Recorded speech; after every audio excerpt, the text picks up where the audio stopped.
Hey guys, this is Drew, or Viro King if you follow me on my YouTube channel. I just got done reading Attack on Titan, chapter number 138, and I have some thoughts. I've been following this series for a pretty long time, at least in the anime, but I decided to pick up the manga probably about a year ago, and I've been reading it monthly ever since. I've been a pretty devout follower of this series for a while now. And recently, within the last 6 months or so, I will now say confidently that it is my all-time favorite series. That's coming from a guy who has like two One Piece tattoos and a JoJo tattoo on the shoulder. Um, I've never done anything like this before with like a video format, but I have been pushed to a point where like I feel so emotional about this chapter.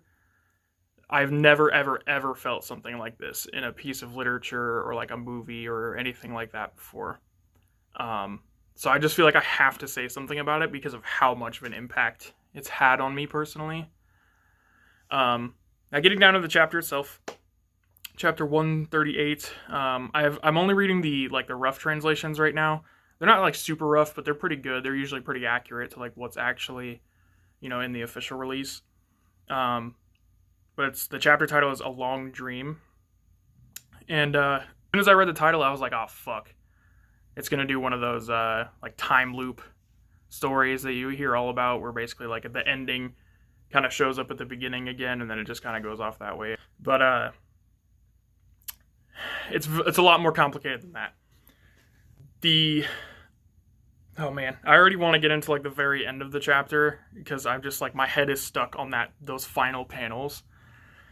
But I mean, we see all the different titans falling and like falling to their knees, like all the different colossal titans, because they stopped the rumbling successfully. And you see like Peak, and you see Reiner, you see Annie, you see Gabby, you see Falco, you see all of them like seeing and reuniting with their families, and they're just like crying. They're like, "We stopped the rumbling, we stopped the rumbling." Um, and that's when Connie notices that there's like a smoke in the air, and it doesn't smell like burning titans. And Connie says, "This is just like Ragako Village, where his mom is, if you weren't quite aware, where his mom is, currently suspended upside down, stuck in a house, and in a pure Titan form." Um, and that's when it hit me. I was like, no, Isayama, you're not about to do this, bro. You can't do this to me. You can't do this to Connie. You can't do this to John. You can't do this to Gabby. You can't. And Isayama said, watch me. So we see poor Falco being commanded by Levi to get Mikasa, all the shifters, and like all of them onto Falco's back to get out of there. Because Levi realizes like anybody who's not an Ackerman or a Titan shifter will get turned into a pure Titan very shortly.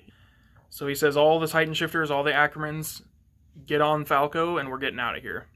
And something I didn't pick up on my first read through of the chapter is as Falco was flying away, he screams.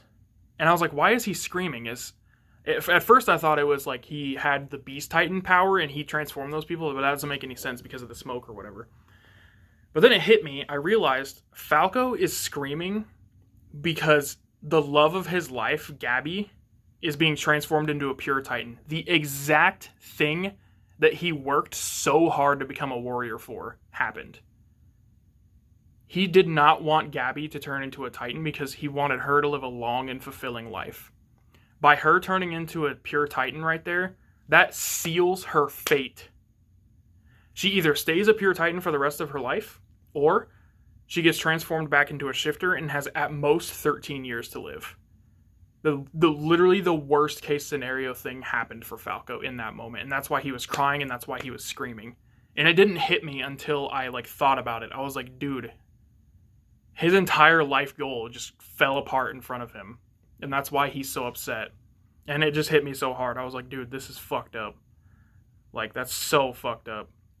Not only that, Annie, just before that, Annie finally, since the beginning of the series, has been missing her dad, finally reunites with him And before she can even get a chance to hug him, he gets transformed into a Titan. Just like, it hurts so much, man. You see the pain in her eyes. Like, I've been waiting. I've been frozen in this crystal for years. Just like, I want to see my dad. That's the only thing I want to do. And she finally gets to see him, doesn't even get to hug him, and he gets transformed into a pure Titan. Like, nothing that she could have done. Poor Connie, poor John, both of them getting turned into pure Titans. Like, they just... That's so sad, man. Especially for John. I feel so bad for John because the whole series, John has had this same like mindset where he's like, why are we fighting? He's like, why does this have to keep continuing? Like, why does this cycle of hatred continue where people kill each other and the people that did the killing get killed, and it's just like a vicious cycle of hatred between all of them. And John was the first one to really realize that cycle of hatred was going on in the world. And he knew it was all pointless. He knew everything was pointless from the beginning. And it just feels so bad because when Connie realized like what was about to happen, him and John had that bro moment and they're just like, yo, we saved the world, man. We saved the world, but you know, this is it for us. Like, this is our final moments together as humans. Or as Eldians. So that was heartbreaking. I'm avoiding the very last part of this chapter until now, and that is obviously the confrontation between Mikasa and Eren.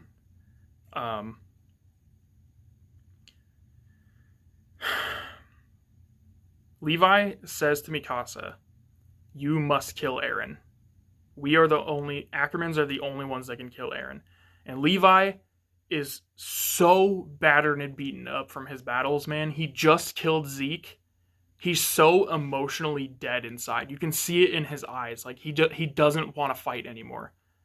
His drive to fight is gone. He doesn't want to do it anymore. And that's when Mikasa realizes, like, oh, I have to do this. I'm the only person that can stop this. So Mikasa says, I want to go back. I want to go back to the beginning. So she has this vision or whatever, memory, dream, something, where she sees Eren, and Eren is like, why are you crying? And she's like, I don't feel like I belong here, or like I should be here. And Eren says something very important in that moment that I didn't understand until I reread the chapter. He said, I couldn't choose between genocide or breeding like cows, or, you know, breeding, whatever he chose to say. So we ran away together to live out the rest of my 4 years in peace. That is so important. Think about that. He said, I couldn't choose between genocide or breeding. So in his mind, there was only two options. It was either commit to the rumbling or do the breeding thing that the government talked about, where Historia has a bunch of kids. To like continue the heritage of the founding Titan. And there's a third option. And the third option was to run away from it all. Don't commit to the rumbling. Don't do the breeding thing. Just live for the rest of his 4 years with Mikasa in peace. So Paradise would get destroyed. So Historia wouldn't have children to continue the oppression of the Eldian people, really.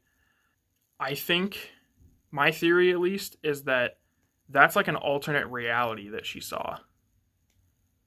Where, you know, Eren was asking, why are you crying? And then she said, I don't feel like I belong here.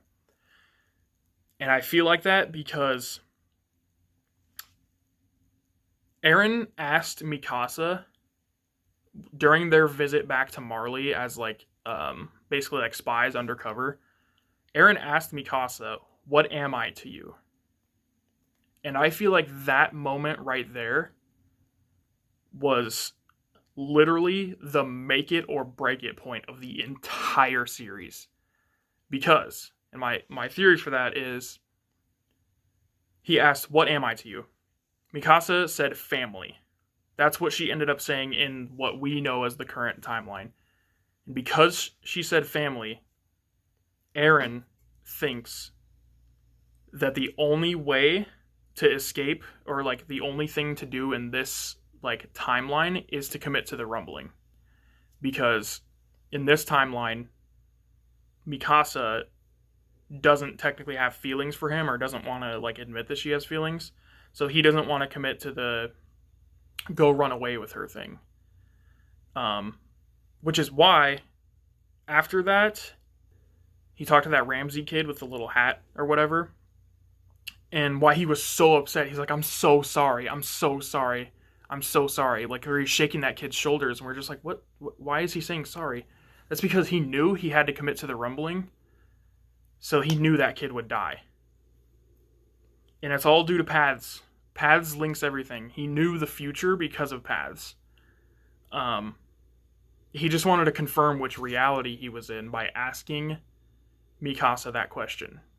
Because if Mikasa admitted her feelings for him, he would have ran away with her. He would have ran away with her and lived out the rest of his 4 years in peace. But because Mikasa did not admit her feelings for him, he said, okay, now I get to make the choice. Genocide or breeding. Breeding just makes everyone lose their freedom. Genocide, if I don't do this, everyone dies. I have to do genocide. I have to kill everyone else. And that's the choice that he went to. So that memory, vision, dream, flashback, whatever aside, Mikasa breaks open the mouth to the Titan that Eren is in and sees the spine of, I believe, the founding Titan connected to Eren's head still. And she rushes towards him. And Eren has the most dead look in his eyes. And Eren knows that this is the end. He knows that this is the only way he had to protect his friends. So, Mikasa rushing towards him with her sword out, tears streaming down her face. You can see the sword just go straight into his neck. And as the sword hits his neck and pierces his skin, still just dead glare in his eyes. And she slices his head clean off. And in that moment, that's when she saw the "See you later, Eren." And you see her holding his decapitated head. His decapitated head, and kissing it. And then you see Ymir in the back right next to the front of the mouth just staring. Absolutely insane. It's such a tragic story. A tragic love story that just didn't work out the way that either of them wanted. Because you know they both would have worked together, but fate decided otherwise. And it's just absolutely heartbreaking. I pretty much got all my thoughts out, at least for this chapter. Like I said, I've never ever done a video like this or anything. This is really just for like diary purposes, so that way when this is animated, I can come back and like see my initial reaction to the chapter when this first became a thing on March 5th, 2021. I don't know if I'll ever publish this to YouTube. I might. I don't really care either way, but I'm just really sharing my thoughts for my own future reference. If I do publish this to YouTube, let me know what you guys think. But yeah, that's it. See ya.